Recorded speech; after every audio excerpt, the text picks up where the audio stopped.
Hi అండి అందరికీ welcome to my channel. ఈరోజు మినప్పప్పు వడియాలు ఎలా చేసుకోవాలో చూద్దాము. మినప్పప్పుని తీసుకొని పిండి పట్టించుకోండి. అందులో కొంచెం సాల్ట్, కొంచెం బేకింగ్ సోడా వేసుకొని బాగా కలుపుకోండి. బేకింగ్ సోడా అంటే బేకింగ్ సోడా కాకపోయినా మనం తినే సోడా ఉన్నా వేసుకోండి. అందులో బాగా కలుపుకోవాలి. ఇవి చేయాలంటే మాత్రం చాలా ఓపిక ఉండాలి. మీకు ఓపిక ఉంటేనే చేయగలుగుతాము. పిండిని ఎంత బాగా కలుపుకుంటే అంత మంచిగా వస్తాయి వడియాలు. మన చపాతీ పిండి లెక్కనే కలుపుకోండి. చపాతీ పిండి లాస్ట్కు కొద్దిసేపు రెస్ట్ ఇచ్చే ముందు కొంచెం ఆయిల్ రాసుకొని, చేతికి ఆయిల్ రాసుకొని ఇట్లా నొక్కండి గట్టిగా. ఎందుకంటే పైన పిండి ఎండిపోకుండా ఉంటుంది. పిండి పక్కన పెట్టేటప్పుడు మాత్రం కొంచెం తడి క్లాతే వేయండి. లేకుంటే పిండి ఎండిపోయి మళ్ళీ గట్టిగా అయినట్టు అనిపిస్తుంది. కలపడం బాగా ఇబ్బంది అవుతుంది. తడి క్లాత్ వేయడం వల్ల పిండి మంచిగా నానుతూ మంచిగా సాఫ్ట్గా అవుతుంది. మీరు ఎంత మంచిగా పిండి కలిపితే అంత కలర్ చేంజ్ అవుతూ ఉంటుంది. పిండి కలరు మనకు ఫస్ట్ కలిపినాక బ్రౌన్ కలర్ లెక్క ఉంటుంది, వైట్గా అవుతూ ఉంటుంది.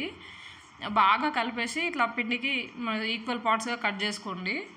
ఈక్వల్ పార్ట్స్గా కట్ చేసుకున్నాక ఒకవేళ మీరు పిండి బాగా కలపలేదు, నాకు గట్టిగా వస్తున్నాయి అనుకున్నప్పుడు ఇట్లా ఒక ఈక్వల్ పార్ట్గా కట్ చేసుకుని ఒక్కొక్క ముద్ద తీసుకున్నప్పుడు మంచిగా కలుపుకోండి. ఒక్కొక్క ముద్దని ఇట్లా కలుపుకుంటూ చేసుకోండి. ఎందుకంటే మీరు అప్పుడు కలపడం కొంచెం కష్టమైద్ది, బాగా గట్టిగా ఉండడం వల్ల. ఇట్లా కలుపుకోవడం వల్ల మంచి సాఫ్ట్గా అవుద్ది పిండి. మీకు చేతికి తెరిసిపోద్ది అది సాఫ్ట్గా అయిందో లేదో.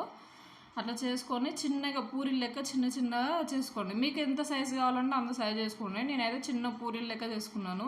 మీకు కావాలంటే రౌండ్ షేప్లో కావాలంటే ఒక బౌల్తో కట్ చేసుకోండి. నేనైతే కట్ చేయలేదు, ఎందుకంటే మళ్ళీ అవి కట్ చేసి మళ్ళీ చేసేసరికి అవి గట్టి పడితే కలపడం బాగా ఇబ్బంది అయిపోద్దని అట్లే ఉంచేసుకున్నాను.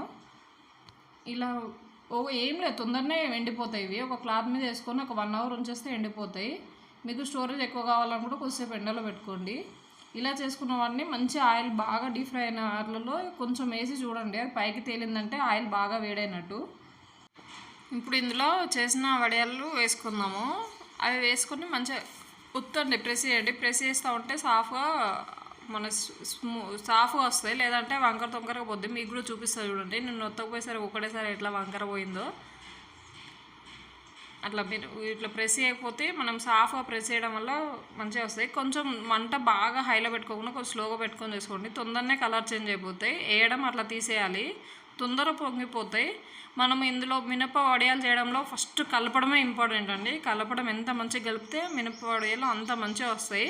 చూసారా ఎంత క్రిస్పీగా ఉన్నాయో. ఇట్లా అంటేనే చునిగిపోతాయి. మీకు నచ్చినట్టయితే మీరు కూడా ఇంట్లో చేసుకోండి. Thank you for watching.